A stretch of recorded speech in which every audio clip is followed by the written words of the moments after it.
고린도후서 마지막 부분입니다. 앞선 본문에서 바울은 이 편지를 마무리하면서 두 가지 마음을 동시에 표현했습니다. 1절부터 5절까지는 바울의 최후 통첩이죠. 엄중한 경고가 있었습니다. 바울이 다시 방문하기 전까지 이 거짓 교사들과 또 그를 추정하던 성도들이 회개하지 않으면 결코 용서하지 않겠다는 이 바울의 단호한 의지가 표현되었습니다. 때문에 고린도 성도들은 바울이 오기 전까지 자기 믿음을 깊이 돌아보고 그리스도께서 그들 안에 계심을 확증해야 했습니다. 그러나 또 한편 6절부터 10절까지는요, 바울이 이렇게 엄중한 경고를 하면서도 고린도 성도들을 향한 그의 깊은 사랑을 드러내고 있습니다. 바울은 고린도 성도들이 버림받은 자가 되지 않기를 간절히 바란다고 말씀하죠. 오히려 바울 자신이 버림받은 자 같이 될지라도 고린도 성도들만큼은 선을 행하게 하고자 한다고 힘주어 말했습니다. 그는 고린도 성도들이 오직 진리를 위하여 온전하게 되기를 바랐습니다. 그리하여 다시 대면하게 되었을 때 그들을 엄하게 대하거나 또 넘어뜨리지 않고 기쁨으로 대하고 세워주기를 소망했습니다. 이러한 맥락에서 이제 마지막 오늘 부분이 이어지는데요. 바울의 끝 인사입니다. 바울은 고린도 성도들에게 마지막으로 다시 한번 당부의 말을 전하고 있습니다. 그리고 그들을 축복하는 인사를 건네며 끝을 맺고 있죠. 오늘 우리는 바울이 마지막으로 건면한 당부의 말이 어떤 것이었는지, 그리고 그가 건넨 축복 인사의 중요한 의미가 무엇인지 좀 더 자세하게 살펴보고자 합니다. 11절에 바울은 이렇게 말씀하죠. 마지막으로 말하노니. 그는 이 고린도 후서를 어찌 보면 매우 강경한 어조로 써왔습니다. 그러나 서신을 마무리하면서 그가 진정하고 싶었던 말이 무엇인지를 잘 정리해주고 있습니다. 바울은 먼저 고린도 성도들을 형제들아 이렇게 부르죠. 그리고 이렇게 권면합니다. 기뻐하라, 온전하게 되며 위로를 받으며 마음을 같이하며 평안할지어다. 바울은 압축된 5개의 단어로 고린도 성도들에게 진짜 자신이 하고 싶었던 말을 표현하고 있습니다. 이 고대 헬라어 문법에서는요, 이 연쇄 논법이라는 것이 있었습니다. 이 연쇄 논법은 5개의 압축된 단어를 연결해서 자신이 하고자 하는 말을 전달하는 방법입니다. 이 5개의 단어는 제가 읽어드렸던 것처럼 기뻐하라 한 단어고요, 온전하게 되며 한 단어, 위로를 받으며 한 단어, 마음을 같이하며 한 단어, 그리고 평안할지어다, 이렇게 5단어입니다. 이 처음 단어와 마지막 단어, 이게 원래 이 쓴 사람이 가장 하고 싶은 말이고요. 그 중간에 3 단어는요, 첫 단어를 점점 강조하고 부각시키면서 마지막 단어의 결론을 맺기 위한 과정입니다. 그런 구조로 바울이 썼다는 겁니다.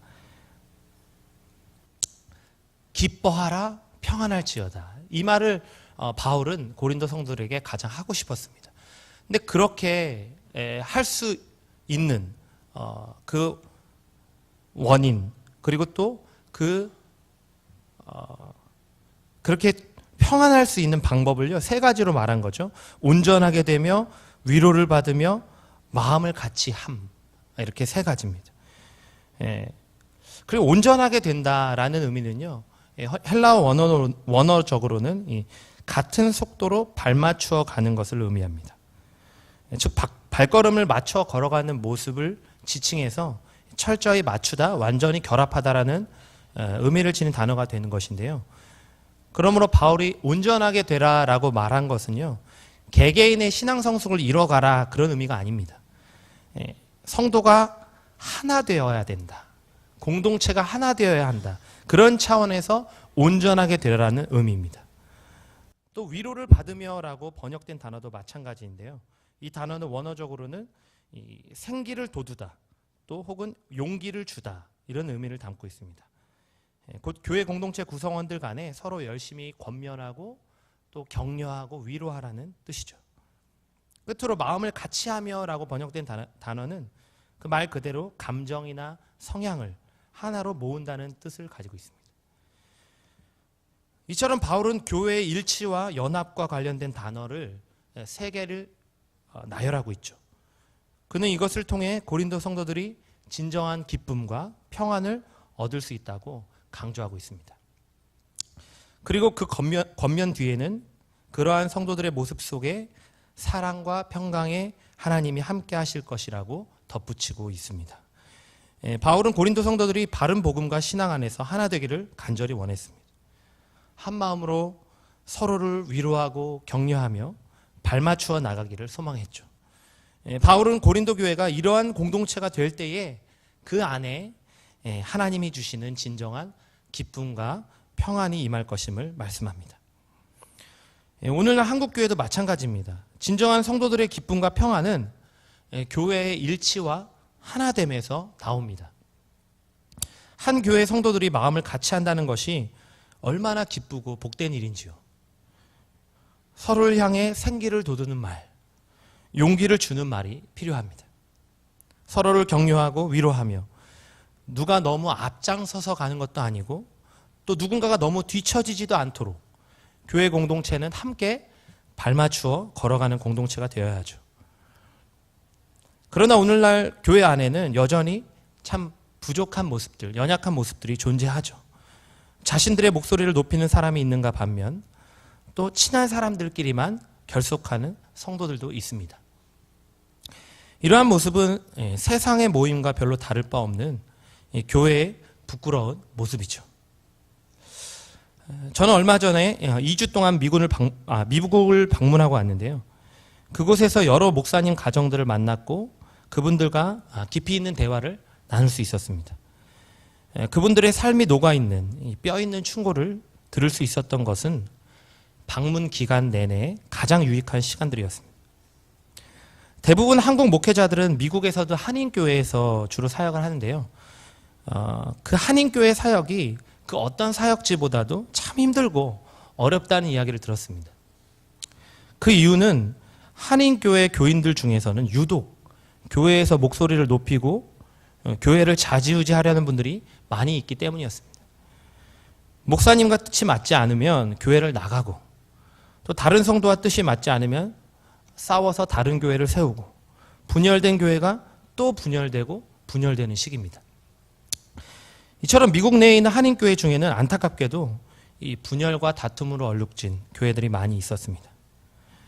때문에 성도들 마음 가운데에는 기쁨과 평안보다는 상처와 강팍한 마음들이 많이 자리 잡고 있다고 들었습니다. 그 가운데에서 교회를 지키기 위해 또 교인들을 화합시키기 위해 애쓰시고 기도하시는 목사님들의 모습 속에서 오늘 본문의 고린도 교회를 향한 바울의 절절한 마음을 엿볼 수 있었습니다. 우리 정륜교회는 그래도 참 건강한 공동체라고 생각합니다. 교회에서 큰 소리를 내고 또 교회의 화합을 해치는 분들이 크게 눈에 띄지 않기 때문이죠. 그렇다고 해서 우리가 그냥 여기서 만족하고 있어야 한다는 뜻은 아닙니다. 더욱 한 마음과 한 뜻이 되어 하나님이 주신 사명을 향해 발맞추어 나가야 할 것입니다. 말씀 안에서 같은 곳을 바라보시길 바랍니다. 서로를 향해 따뜻한 위로와 격려의 말로 다가가시길 바랍니다. 너무 앞서지도 너무 뒤처지지도 않게 함께 발맞추어 나가시길 바랍니다. 그리하여 하나님이 주시는 기쁨과 평안이 늘 충만한 우리 정륜 공동체가 되길 간절히 소망합니다. 11절의 마지막에 이러한 표현이 등장하는데요. 거룩하게 입맞춤으로 서로 무난하라.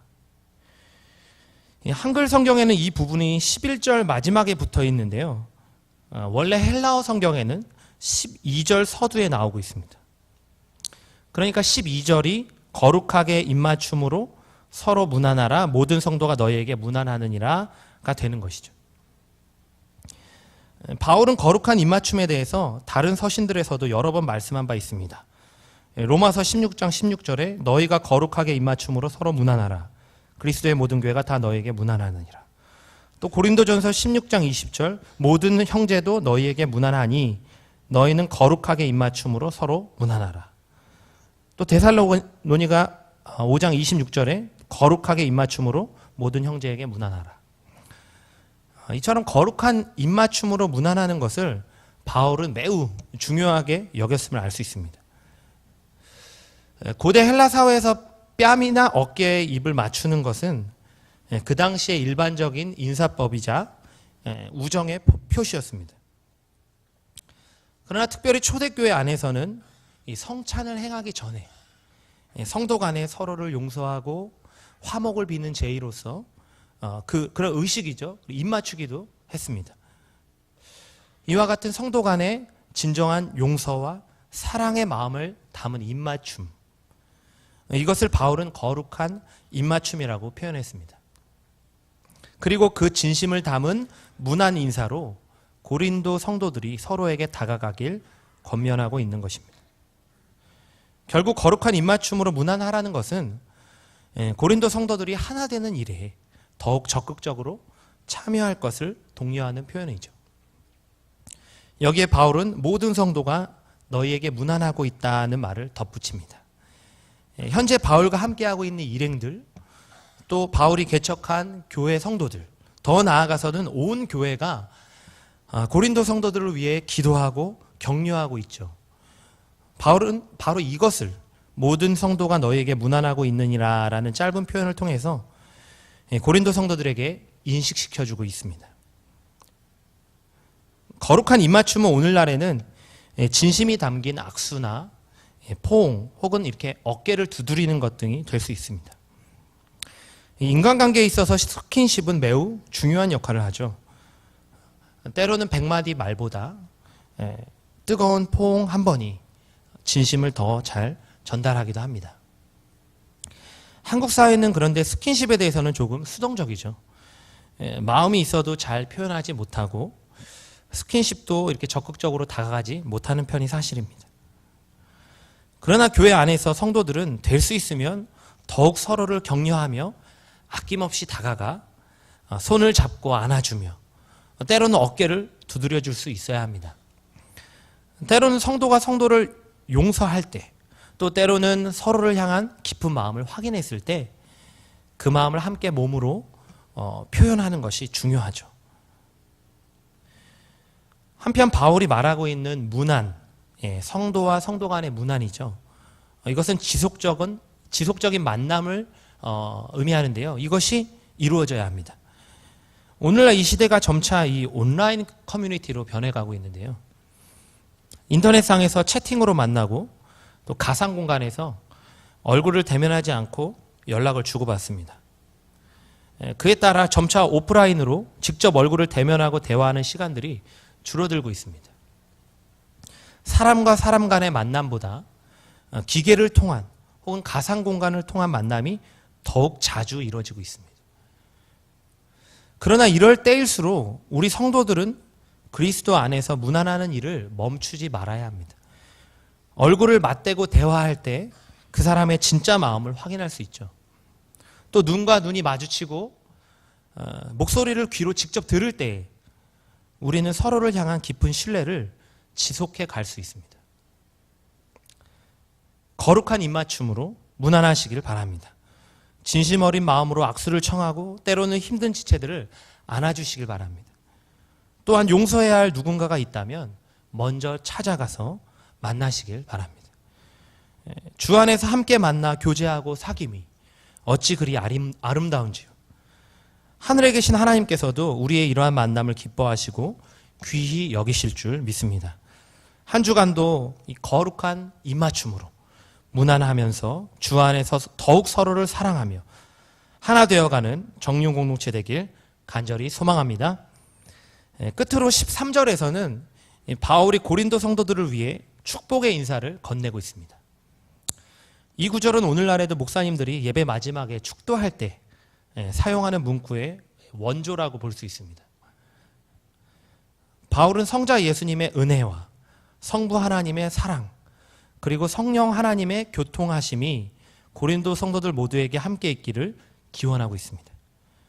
특별히 여기서 두 가지 중요한 의미를 찾아낼 수 있습니다. 첫째는 바울이 축복 기도를 함에 있어서 하나님의 삼위일체적 사역을 강조하고 있다는 점입니다. 이미 초대교회 때부터 그리스도인들은 예수님이 하나님이시며 성령 또한 하나님이심을 믿었습니다. 또한 성부, 성자, 성령 이 삼위 하나님께서 하나이시고 또 동역하고 계심을 인식하고 있었습니다. 바울은 이러한 하나님의 연합과 하나 되심을 근거로 고린도 교회의 화합과 일치를 기원하고 있습니다. 둘째는 바울이 의도적으로 축복의 순서를 예수 그리스도, 하나님 아버지, 성령으로 배치하고 있다는 점입니다. 이것은 그리스도인의 신앙의 경험을 반영하는 순서이죠. 먼저 성도들은 예수 그리스도의 구속 사역, 그 십자가의 은혜를 통해 하나님과 화목하게 되었습니다. 그 은혜는 그리스도를 보내신 하나님 아버지의 무한한 사랑을 깨닫게 하죠. 나아가 이처럼 그리스도의 은혜로 하나님의 사랑을 깨닫게 된 성도는 성령님의 교통하심을 통해서 하나님과는 지속적으로 영적인 관계를 맺고 또 성도들과도 사랑의 관계를 맺어가게 한다는 것입니다. 바울은 이러한 성도의 신앙 경험의 순서를 따라서 그리스도의 은혜, 하나님의 사랑, 성령의 교통하심이라는 표현으로 성도들을 축복하고 있습니다. 오늘 우리도 주 안에서 하나 되어야 하는 근본적인 이치가 바로 여기에 있습니다. 만물의 근원이신 하나님께서 삼위로 존재하고 계시죠. 그분들은 삼위로 계시지만 하나이십니다. 결코 그 안에 분열이나 다툼, 높고 낮음이나 차별이 없습니다. 삼위일체 하나님 안에는 화합과 일치, 동역과 존중만이 존재하죠. 때문에 그 하나님의 형상으로 지음받은 우리들도 그 모습을 닮아가야 합니다. 특별히 그리스도 안에 새로운 피조물이 된 성도들은 더더욱 화합과 일치의 형상으로 빚어져야 하는 것입니다. 요한복음에 보면 예수님께서 마지막으로 제자들을 놓고 기도하실 때 그들의 하나됨을 놓고 간구하셨죠. 마찬가지로 오늘 우리도 교회가 이 삼위일체 하나님의 형상을 닮아서 동역과 존중, 화합과 일치로 나아갈 수 있도록 간구해야 하는 것입니다. 그러기 위해서 우리 각 성도들의 마음이 그리스도의 은혜로 충만해야 합니다. 또 조건 없는 하나님의 사랑, 이 아가페적인 사랑으로 서로를 사랑해야 합니다. 성령님의 교통하심이 각 성도들에게 나아가 교회 공동체 안에 역사해야 합니다. 이 은혜 또 사랑, 교통하심이 우리 정령 공동체 안에 충만히 있기를 간절히 소망합니다. 말씀을 정리하겠습니다. 오늘 바울은 고린도 후서를 마무리하면서 마지막으로 고린도 성도들에게 당부의 말을 전했습니다. 온전하게 되며 위로를 받으며 마음을 같이하라, 기뻐하라, 평안할지어다. 오늘 우리 정령 공동체도 한 마음 한 뜻으로 서로를 격려하며 함께 발맞추어 나가길 바랍니다. 그리하여 그 안에서 하나님이 주시는 진정한 기쁨과 평안을 누리시길 바랍니다. 또한 바울은 거룩한 입맞춤으로 서로 무난하라 권면했죠. 오늘 우리도 진심 어린 마음으로 다가가 악수하고 포옹하며 얼굴과 얼굴을 마주하는 귀한 만남을 지속해 가길 기원합니다. 끝으로 바울은 삼위일체 하나님의 속성과 신앙적 체험을 바탕으로 고린도 성도들을 축복했습니다. 마찬가지로 우리 정령 공동체도 그 하나님의 하나 되신 속성을 닮아서 하나 되길 바랍니다. 이를 위해 예수 그리스도의 은혜와 하나님의 사랑과 성령의 교통하심이 오늘 저와 여러분에게 영원토록 함께 있기를 간절히 축원합니다. 기도하겠습니다. 하나님 아버지